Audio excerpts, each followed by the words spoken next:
How to get 92 on your ACCA SBR exam. I know what you're thinking. Oh my word, how does someone do that? Well, pen and paper at the ready.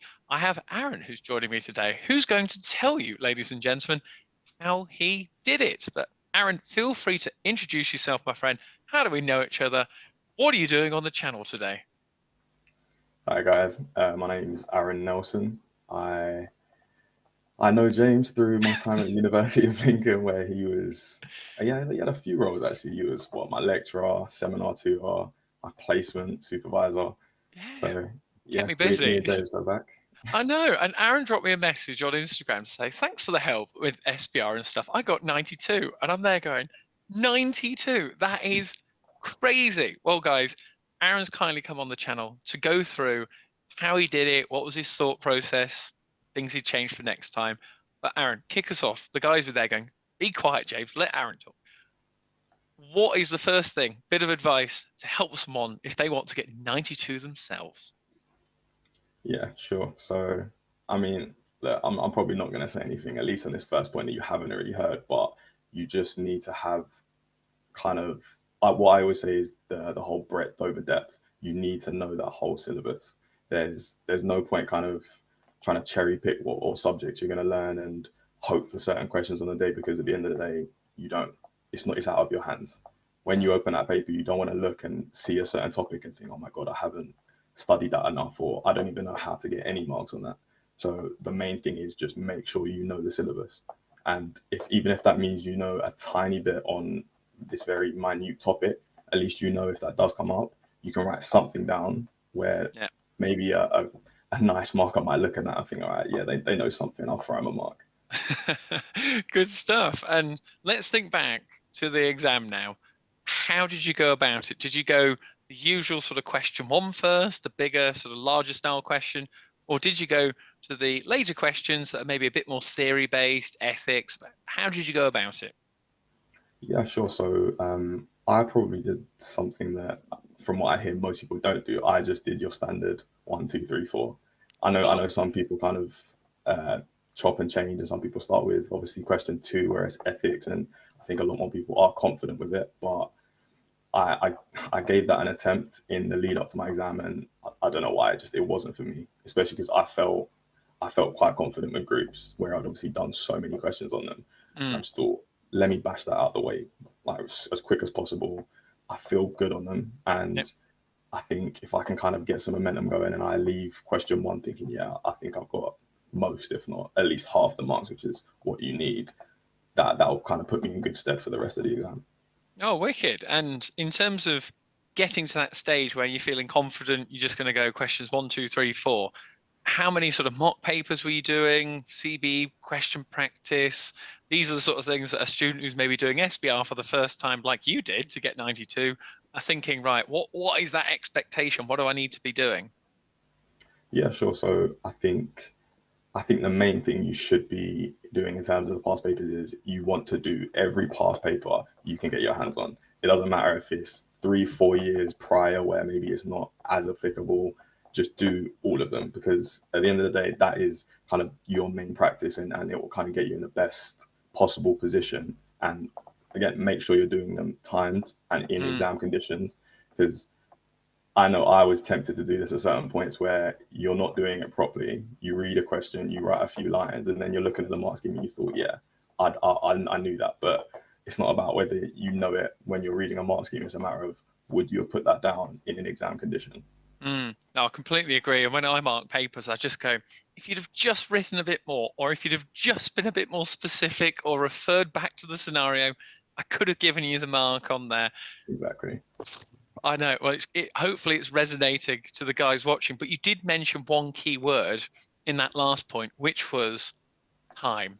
If I had a pound for every ACCA student who talked to me about time management, how did Yeah. you get on in your exam? Did you finish? Well, I take it you finished all the paper on there, and what was it down to doing those questions at a time in exam conditions?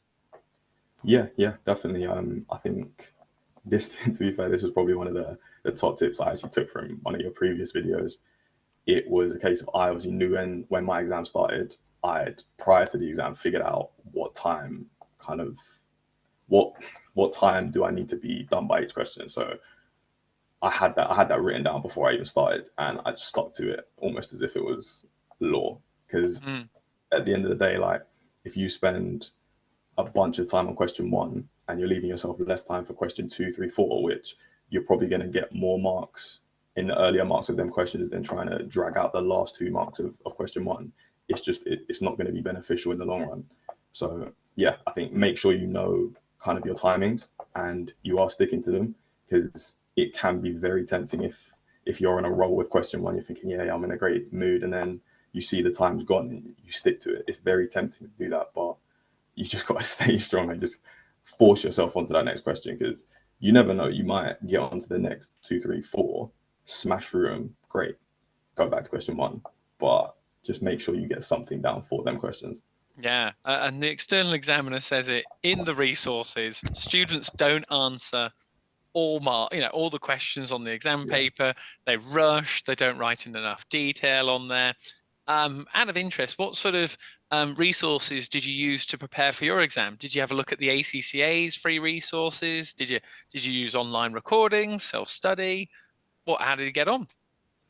Yeah, so I think I used I used everything in it and anything. So obviously I had Kaplan was my tuition provider, so they provided a lot of content, whether that be textbooks, study text, just everything.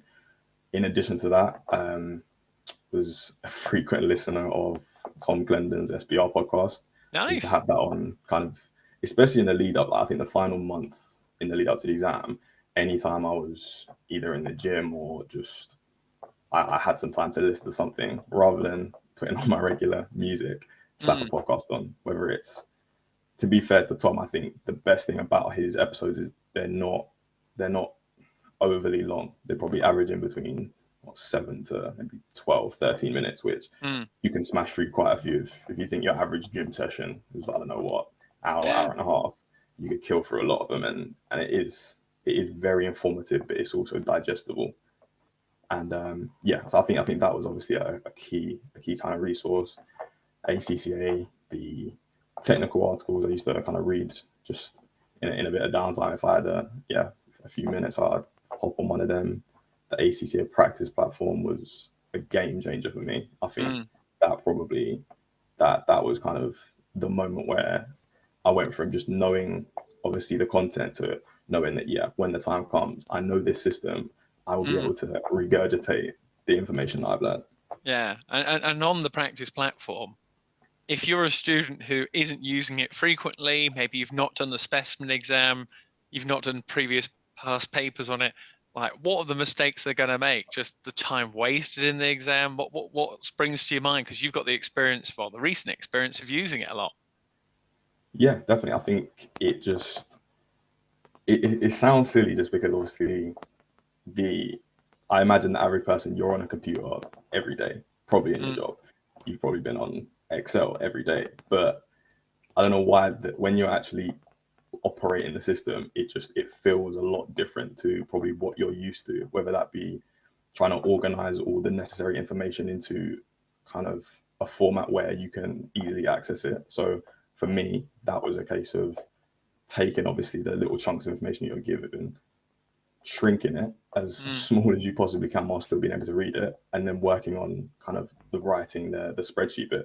And I think if you was going into exam and you've not had any prior experience on that system, I think little things like that you probably overlook it in prep, but they can really kind of bite you if you Mm. haven't had that experience. Oh, 100%. If you've got some exemptions, maybe this is your first exam out of university, it's going to be your first time using the practice platform, and you think, oh, it's fine. I've used Word, I've used Exactly. Excel.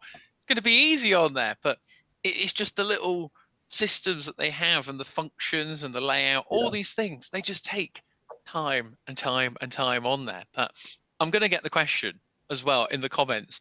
People are going to ask me, how much time did you spend studying for your 92? Give us some context. Were you working full time as well? Have you got any other commitments that took up your time on there? I mean, how did you sort of manage it, plan it all out to get the 92? Yeah, so I do work full time. I think my job is, it has its moments where there will be there would be very, very late nights, which I did have in the lead up. But I think for the most part, I was probably doing a couple hours every night and then all weekend, which I get it. It sounds very aggressive in terms of kind of your study plan, but I've always been that kind of person where I'd rather give it absolutely everything and know going into the exam, if I fail, I fail. There's not much more I could have done than perhaps take my foot off the pedal, go out a little bit more, probably have more of a better work-life balance, and then results they come just not what I want. And I'm thinking, oh, I should have given it a little bit more effort. So I think, yeah, the overall study time, I think I gave it maybe where I had exemptions and I hadn't done the FR exam, I pretty much gave myself about a month and a half to just get my knowledge up to speed on all of FR. And then I gave myself about 3 months for the SBR content. Yeah, it's especially that FR content with the standards and just the jump up from financial reporting to SBR, that they Definitely. expect you to know the standard, apply the standard, and expect in your exam for those standards not to be done correctly, because that's where you've got to say, hang on a second, this is what it should be. This is Yeah. what we currently have in the exam. It could be set the usual classic ones: inventory, events after the reporting period, provisions. I mean, when you're going into that exam, do you know these like on the top of your head, just straight away, whatever they throw at me? I've read the articles, I've read the chapters in the book. I'm not going to waste any time, and I'm going to pick up as many marks as possible. Yeah, yeah, definitely. I think SBR is one of their papers. Of course, the questions are going to be different, but you know there are certain things that are guaranteed to come up.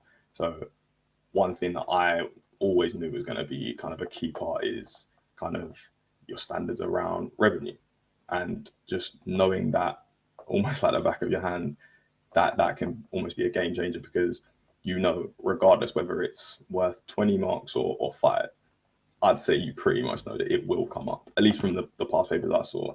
So I think, yeah, stuff like that, and yeah, like you said, inventory and all these kind of key principles and standards that do come from FR and are just expanded on in SBR. You just need to know that you've got that decent fundamental knowledge of them. Yeah, really good tip, especially someone who's watching this going, oh, I've got a bit of time, a week or two, just head back to the technical articles of FR or of SBR, and just so you get that sort of expectation on there. I mean, the Yeah. only final thing that springs to my mind are those professional skills marks as well in the exam, and the layouts. Maybe you had some like briefing notes as well. Did you spend much time having a look at and trying to, what we got, communications in there, professional skepticism? Did you put that in your revision as well, not to miss out on those marks? Yeah, definitely. I think in terms of the professional marks, what I'd kind of come across online and the way I look at them is I can't remember where it was. I'd seen like an article or something, and it was pretty much saying if you want to maximize your chance of getting these professional marks in those questions, you need to ask yourself, would this answer be suitable to an employer? Or if this was your day job, would this be suitable to give to a client? And I think that was kind of my basis for trying to get those professional marks. I just wanted to make sure that the answer was as professional as possible. It was informative. And if this was a prospective client reading this, they'd be happy with what I've said. Yeah, with the standard, the quality that you delivered Everything. in your Yeah. answer on there. But I mean, Aaron, it's been fantastic chatting to you on this, and the guys at home have been writing down as many of those points as possible. But are there any other final tips, mistakes that students wouldn't make? What have you got to get on record that could help someone go from a 48, 49 to getting that 50 plus and passing? I think probably the main one I would say is give yourself enough time when starting kind of the past papers, because that was something I realized, like as obviously you're doing questions and as you go along, it is a big jump from just doing the odd question here and there to actually doing an entire past paper and practicing that and kind of doing that religiously. So I think my personal suggestion would be, I'd say start doing past papers around maybe 5 weeks out from the exam. Mm, And what I was doing was I was trying to average at least 2 a week in the lead up. yeah. So if you can do more, obviously do that. But I'd say I'd recommend not to do any less than that. Yeah, well, it's the past paper, doing the past paper to time under exam conditions is the first thing. Then you've got to mark it yourself on there. Then you've got to go back and have a look at the mark scheme as well to see how you got on. And then I don't know about you, but I always used to make some extra notes of the things that I didn't get right. And before you Yeah. know it, that's 6 hours, 7 hours, Oh, easily. assuming pure concentration. And when you're working full time or you've got other commitments in your life, like lots of students have, just factor it in. But in terms of the reward from putting in the time, those are the most beneficial things. And like we touched on before, doing it on the CBE platform, wouldn't you agree? Yeah, yeah, 100%. And you know what, you saying that, it's reminding me of something else. I would say when you are inevitably marking those exams, be as strict as you possibly can, because again, it's very tempting to maybe see a semi-vague answer on your paper, see obviously a more detailed one on the mark scheme and think, yeah, that means the same. But the last thing you want to be doing is doing these past papers, marking it very generously, and you're thinking you're averaging 80, 85.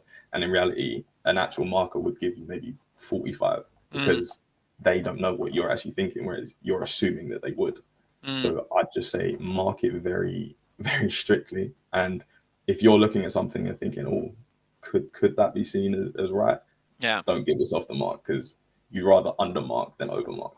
Yeah. Well, if anyone wants a mock paper having a look at or anything, I can put some links down below as well to help anyone. But I just want to say, Aaron, thank you so much for coming on the channel today, sharing your insights on there, and for taking the time after work, I must say as well, and your debut on the channel. That's not a problem. Happy to help. I mean, these videos definitely kind of help me in the lead up to my exam. So if you can do the same for someone else, it's worth it. Oh, makes my day. Well, cheers, guys. Anyway, thank you so much for watching on there. I'll put Aaron's details for his LinkedIn down below. You can keep in touch and leave us a comment how you get on in your exam.